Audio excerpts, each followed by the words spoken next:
I'm Mr. B, and today we're talking oil changes on E46 BMWs. The E46 BMW has an inline-6 engine in it that is in a lot of other BMWs as well. So if you have an X3 and X5, 5 Series, all kind of different early to mid 2000 BMWs, they all have the same inline-6 cylinder engine. They may be different displacements, so you may have a 323, a 330, a 325, 328. It doesn't matter. The oil change is all basically the same on them, and I'm going to run you through the paces on doing an oil change on this car today. So I'm also going to check out the tires and make sure I don't need to do a tire rotation on this car. This will be the third oil change on this vehicle that I've done since we've owned the car, and I've been keeping track. I change the oil about every 7,000 to 8,000 miles. This is my wife's car. She drives it a little aggressively, so I always try to keep the oil changed on it pretty evenly and routinely. So what we'll do is we'll go ahead and get the car up in the air, and I'll show you what needs to come off on the top side and the bottom side, and I'm going to show you another little trick that I have that I put on all my cars that I own that I would recommend you doing to your car as well. So stick around for all of that. Okay, so under hood inspection is my first step with any type of maintenance on these cars. So I'm popped the hood. I got a light up here, and it's my under hood light, and I'm going to look at things that may be out of the ordinary. So our brake fluid, it looks pretty good. It's right there, right below the max level, so it should be fine. I'm gonna check my coolant. I'm gonna do this when the car is cold, of course. You don't want to do this when the car is hot. And coolant on these is very important. So my little red dipstick should come up to the top of where this screws on. Everything looks good there. You may want to test, if you live up north, someplace where it's cold, you may want to test your coolant, make sure it's not going to freeze over. I'm in Georgia, so we don't have that issue. Check my power steering fluid. So pull this off here. On these cars right here, the power steering fluid kind of breathes through the top of the power steering fluid reservoir, so you're always going to get a little bit of leakage out of there. So that looks pretty good. It looks a little dirty, so we'll probably flush that out later in a later video. And I'm checking on my hoses. I'm making sure I don't see any weak spots in anything, any leaks, anything like that. I'm going to go ahead and top off the washer fluid, which I just did the other day. I used the Rain-X washer fluid. That stuff is really good. And I'm gonna go ahead and get the tools to take the oil filter off, but I want to show you what you're gonna need to do this oil change. Okay, here's the oil I'm using for this oil change. It takes almost 7 quarts of oil. I go ahead and just get 7, so here's 5 in the tank, this big tank here, and then 2 extra ones. I use 5W30 Castrol, the Syntec or the Edge, which they've renamed it. And I use the high mileage because this vehicle has almost 200,000 miles on it, so I always put the high mileage in it. It's going to help out with the seals and add a little bit more lubrication for the bearings and things like that. So then I have my oil filter here. This is just a standard man oil filter that I got for this car, and I'm replacing the stock drain plug with a magnetic drain plug here. So this right here will screw in, and the magnet will catch all of the particles, metal particles that may settle in the bottom of the oil pan, and keep them from getting pushed back up into the oil and put back into the oil stream. So these right here, I'll put the Amazon link up as well. I'll also put a video of me taking one of these out of my Volkswagen Jetta and showing you that these work, okay? These work really good. This is the last car that I don't have one in that I own, so I'm gonna go ahead and put this one in on this oil change. Okay, the first thing I do after the inspection is go ahead and take the oil filter out of the housing. That's going to release all the oil drain, all the old oil, and drain it into the oil pan. So this is either a 36 millimeter or a 1 and 7/16.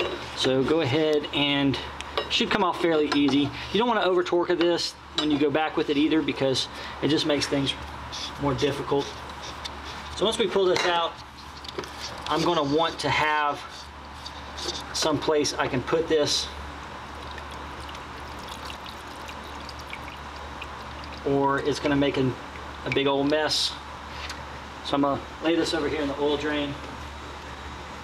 And then while that's draining, I'm gonna go ahead and lift the car up and get the oil draining out of the pan. Okay, now we're under the car, got it lifted up. Make sure that if you are using jack stands and everything, they're approved for use on the car that is the weight that it is. Also, if you're using Harbor Freight jack stands, be careful, of course.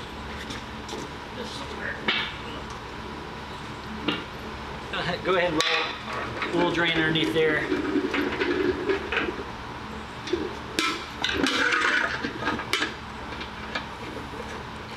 The drain plug is a 17 millimeter.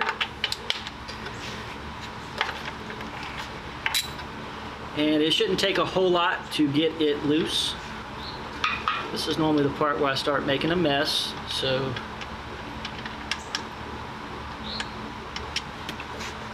All right.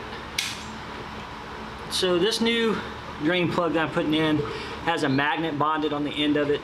And if we have any metal particles or anything like that, the magnet will catch that. And then we just clean it off every oil change. So we can go ahead and let that drain. Grab the new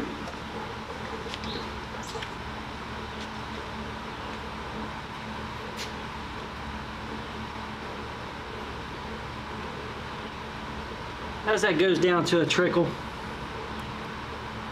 go ahead and put this in. This has got a new copper washer on it as well. And if you've got an aftermarket drain plug, you want to make sure that you thread it in by hand. You definitely don't want to run into any problems with any torque behind it. Make sure everything's lining up with the crush washer.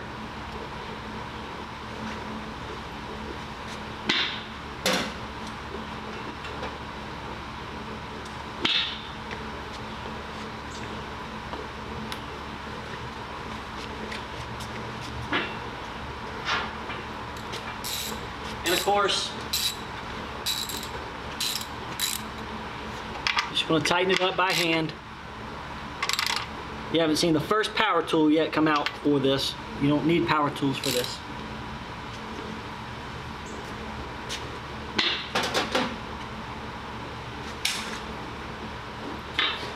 After you tighten it by hand, you want to go ahead and just wipe the area down so we're not leaving any oil on the driveway. Okay, so now we're back on the ground. We have to put our oil filter in. So the oil filter kit is going to come with this red O-ring here, and it's going to come with another copper O-ring, which that's for the drain plug. But however, the drain plug that we got already had a O-ring with it. So what I'm going to do is I'm going to take the cartridge top here and pinch this. See here, pinch this. Take this red O-ring off, just throw it in the trash. I always want to replace these O-rings because they do swell up. Put a little oil on there to get it greased up. You want to make sure this has a top or a bottom. It doesn't, but on some of these cartridge vehicles you do have a top and a bottom. Pop that in there. What I like to do is I like to screw this down with my hand as much as possible until I need the wrench.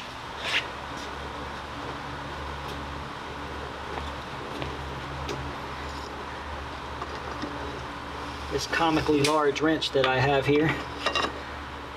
You can use a 36 millimeter socket and a 1/2 inch pull bar or ratchet. And this torques in at 25 Newton meters, which with this big old ratchet is just what we like to call guten tight. It's a German word, guten tight. It means good and tight. And now we have to put the oil in. Trash out of the way. BMW recommends castor oil, says right there on the cap. And also most BMWs have a specification number for them. Make sure your oil fits that specification number.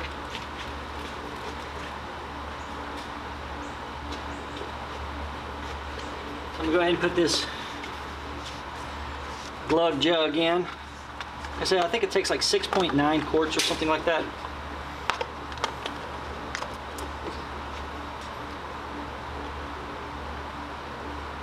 Make sure you're not spilling stuff everywhere. Pour it in slowly.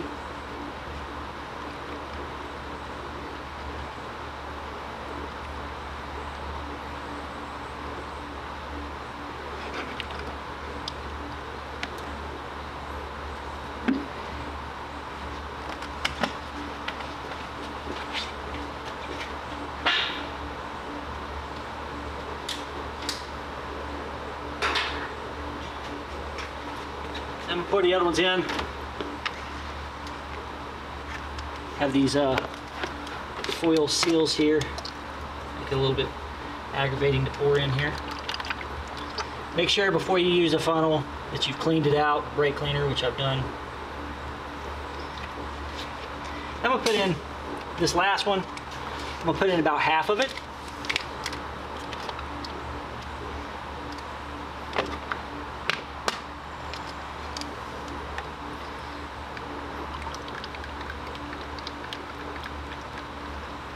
Maybe a little bit more than half.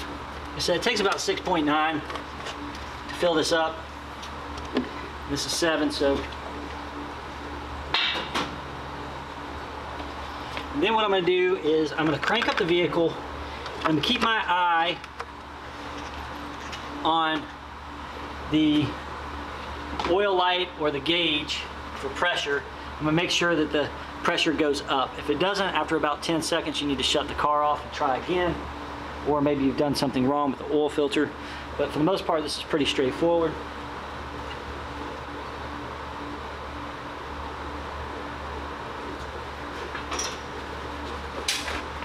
You may hear a little bit of a rattle noise when you first start the engine. It's no big deal. It's just the lifters pumping back up.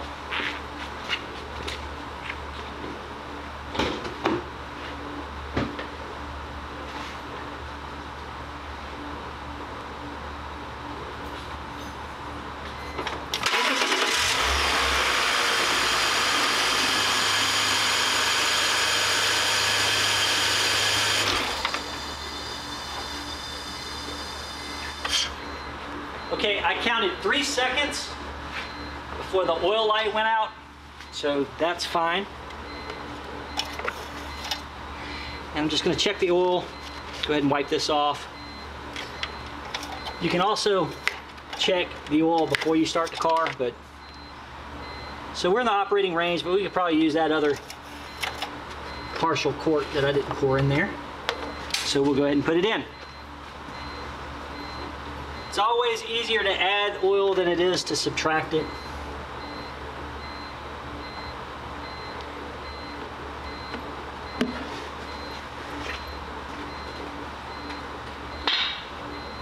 And if you're just topping up the oil, you do not have to crank up the car on and off. Got a couple of drips and things here you want to go ahead and clean up. And so that's right on the money. And now we just need to take the scan tool and reset the oil life and we'll be done. Okay, so all I had to do when I was done is just reset the service interval light with my scan tool. This is a Autel Maxisys 906 TS model here. This is one of the many scan tools that I have, but this one right here is my favorite for doing really quick, easy stuff. It only takes a few minutes to do anything service-wise with one of these. I hope you enjoyed this video. I hope it taught you something. If you got anything from this video, give me a like and subscribe to the channel. I'm putting more and more E46 stuff on my channel, and I've got a couple other things planned for this vehicle here. So just keep in touch with me. If you have any questions, leave them in the comments. If you have any ideas for videos, leave them in the comments. This car is pretty old, and I've got probably a lot to do to it, so I'll try to record everything that I'm doing to it and post it here. So I hope you liked it. If you want to follow me, I'm on Facebook, I'm on VK, I'm on Instagram, I'm on Twitter. There I also share a lot of things there that I can't do in video form. So hope you liked it, and I hope you tune in next time.